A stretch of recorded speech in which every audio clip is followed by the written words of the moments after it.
You know, Gene, it didn't take long for many of my colleagues, and of course myself, who covered the last Democratic administration that you worked for.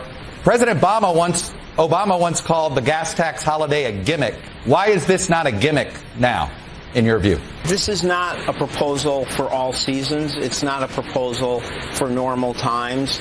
You know, when candidate Obama made that comment, he was responding to a proposal by candidate Clinton. And it was during the financial crisis where that was truly the central issue of our time.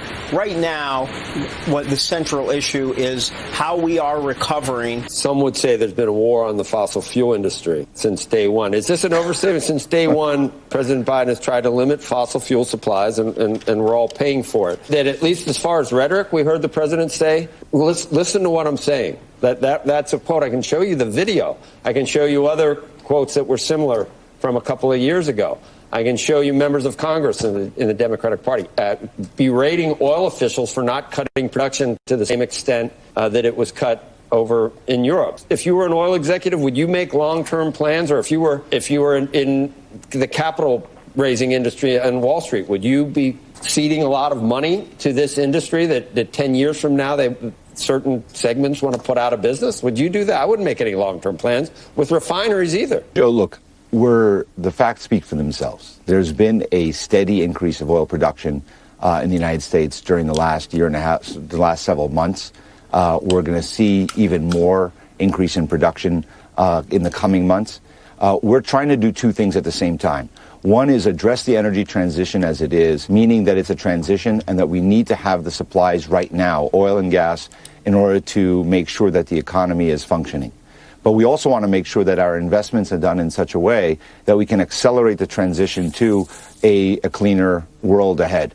Who is more engaged? You know, this goes back to what we saw in slide number 1, which is, although turnout may be up from 2018, what is going on, it's Republicans who are driving this enthusiasm. So look at 2022, extremely enthusiastic to vote in the midterms. Right now, 30% of Republicans versus just 20% of Democrats. You go back to 2018, right, the numbers were flipped. More Democrats were extremely enthusiastic to vote than Republicans. Now it's more Republicans are extremely enthusiastic to vote than Democrats. That's good news for Republicans because midterms aren't just about preference. They're about the ability to drive turnout as well. Actually, they're more engaged so far in the primary. So this is 2022 primary turnout compared to 2018. Overall, look at this. We're up 12%. Among Democrats, I will point out that we're down, but just 3%.